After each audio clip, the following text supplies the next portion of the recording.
opposing Trump, I don't think he's going to win. I don't think he has a very good chance of winning. I would say probably Biden will get re-elected, or maybe another Democrat. I think it's America that decides the future of the world, to be honest.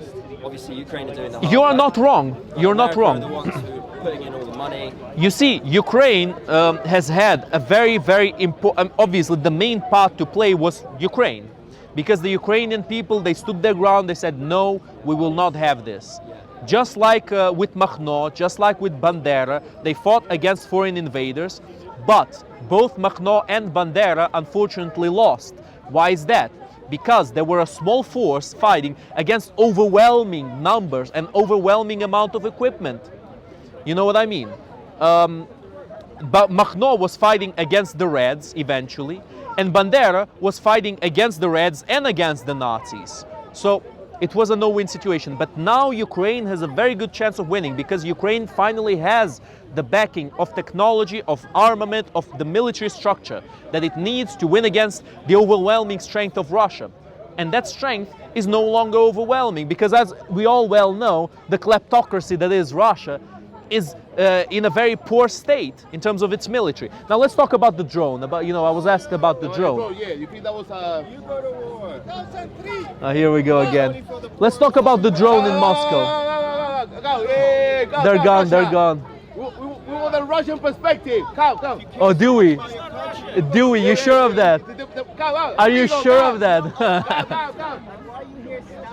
No, I've already spoken with them. The point is, I've already spoken with those individuals, and they have no points to give. And I'll tell you why. Because we spoke about the war in Iraq, and I said that the only intervention Ukrainians have had was humanitarian help. Because the Ukrainians have had 3 men lost in the whole war of Iraq. 3. Only 3? Only 3. Okay. Only 3. What does that show? What? That shows that Ukraine had no participation in any active military operations in Iraq. That's what it shows. Okay. But let's come. So let's go back to Trump. Excuse me. Supposed to be becoming the president. The pollen is just killing me today. The pollen is killing me, So do you seriously. believe Trump, if he becomes president, that he will bring peace between Russia and the Ukraine? Do you think that's baloney, real, or what's your opinion? I think if Trump becomes president, he's going to undo a lot of good work that has been done right now with the current. Really? Absolutely. Can you mention at least 3 good works done right now? Huh? Can you name at least 3 The good unequivocal, works being done right now? the unequivocal support of Ukraine, the strengthening and unification of NATO, and overall more jobs. More jobs for whom? More jobs for Americans. That's what Biden did. More jobs for Americans. Can you Yeah. please Hold on. educate Let me get this our straight. viewers, but you tell me like Let, more jobs let me for get the this straight. Ukrainians, for the Americans, First, let me for ask the you. Russians. Let me get this straight. You were asking me for benefits of Biden. What has No, Biden I asked for the done right? 3 top reasons why you think that's a good thing. Why Biden empowered? What Biden did well? No, my question was, What's the if question? Trump becomes president of the United States, Yes. do you think that he will bring peace and stability No. in terms of the Ukrainian-Russian war? No. And you said to me, no, because for 3 main reasons. And you Oh, said- no, I misunderstood the question. I thought you wanted to ask me, what has Biden done that's better than what No, Trump it's would not have done? Trump. Do you think all right, No so worries. my question is, once again, for the No, I got viewers, the question. Don't the worry. You don't have to question, repeat it do you think anymore. like I got it now. baloney? Do you think that's true? I think it's baloney. Alright. I'll give you the reasons for that. Why? First of all, Yeah. is because Trump has shown himself to be way too much on Russia's side. Trump was the only president of the US who has asked a foreign country to do an investigation on a fellow candidate for presidency. The only one in US history. Ah, the That's only saying a one. lot. Ah, the only one. The only one who did this. Okay. The only one who did this was Trump. And this individual is not in the benefit of the Americans, my friends, not at all. Ah, okay.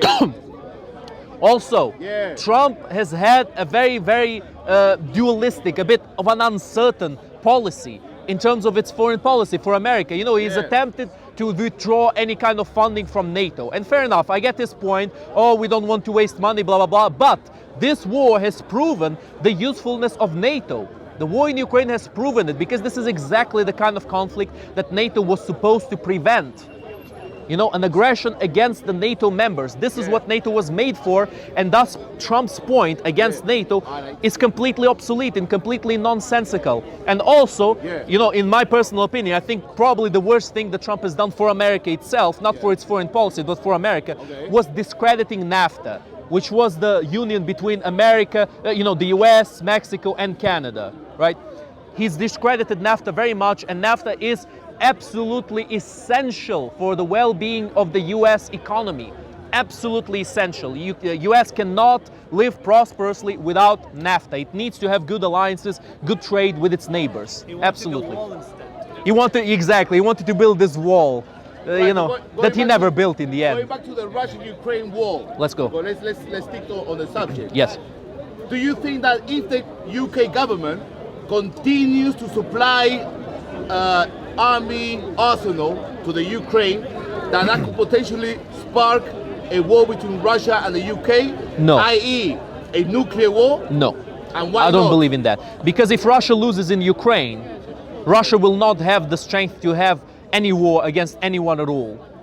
Anyone at all. Russia is Why are you most so likely... sure? Why? Give us a reason why. Well, first of all, we need to look at the infighting that's going on in the Russian state right now between Yevgeny Prigozhin and Sergei Shoigu, which are some of the main figures in the Russian military. Yevgeny Prigozhin, if people don't know, don't worry about it. These are not particularly commonly known names, but I'll explain to you what I mean by them. Yevgeny Prigozhin is the leader of the Wagner Group, which is a private military group that is fighting in Ukraine, a famously neo-Nazi group that has been recruiting prisoners in Russia. And it has a participation in Syria, in Africa, in many places all over the world. They're always destabilizing a lot of different places. Sergei Shoigu is like the main official of the Russian military right now.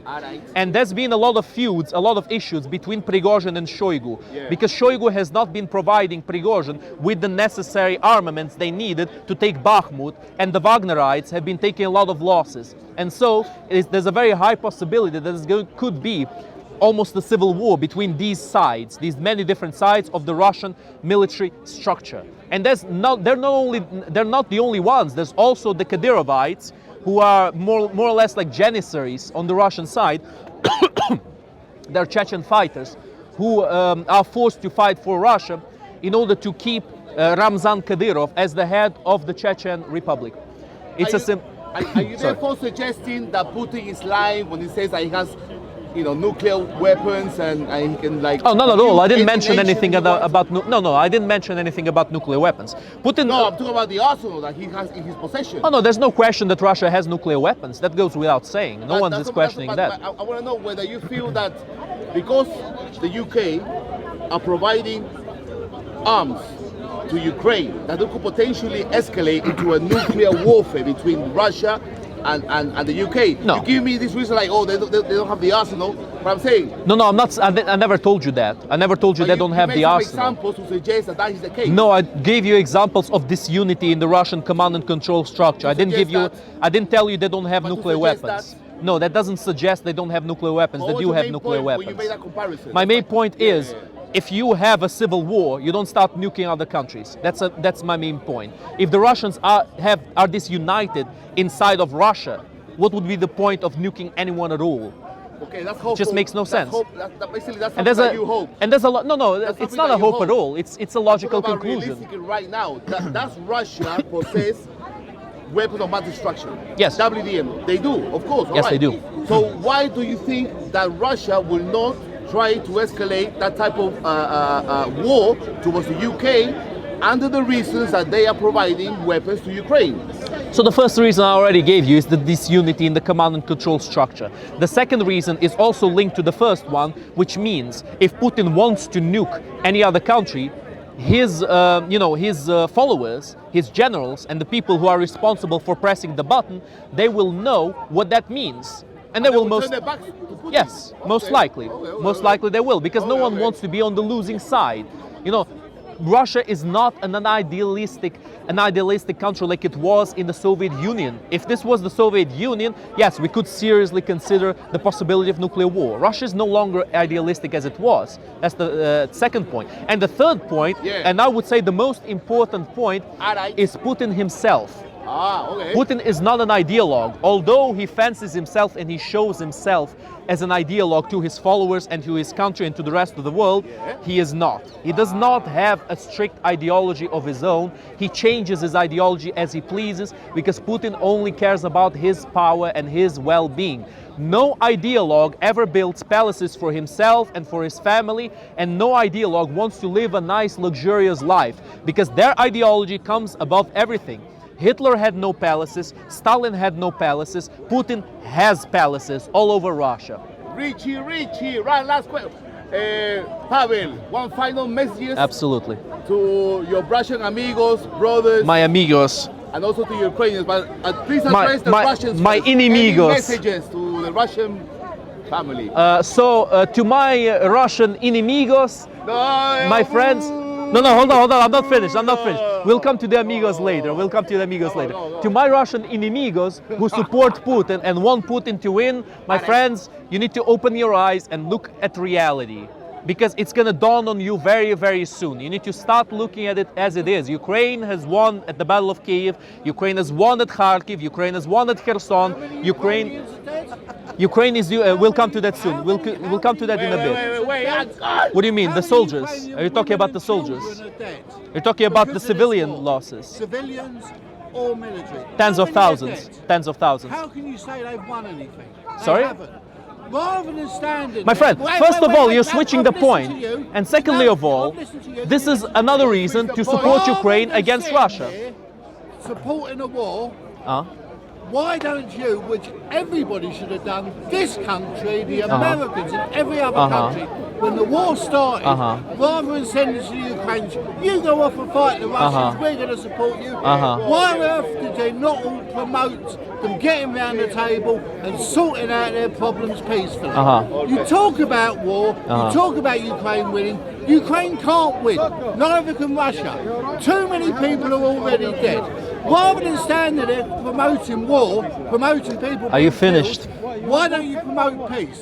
Why don't you call on the Russian and the Ukrainian presidents to get round the table and sort out their problems? Because they can, but they don't, because people like you and this country and the Americans have all promoted war. They've all said, they've all given them tanks. They might as well have given them coffins. They should have given them coffins, not tanks. Nobody's going to win this war. Ukraine won't win this war because too many Ukrainian children are dying. And they'll Jesus keep dying Christ. until people like you promote peace, not war. Are you finished? I'm finished. Thank you very much. Very good, very good. Come back. Is always Hold on, are you finished or not? Have you finished or not? Come back. I'll answer to that and then wrap up. Now let me answer and let me tell you why this point is. Hold on, I didn't interrupt you. I did not interrupt you. I didn't. Bad manners, just bad manners. Very bad manners. Very bad manners. Very bad manners. Very bad manners. Very bad manners. I will answer it and I will tell you why this point is absolute and utter nonsense. And I'll tell you why.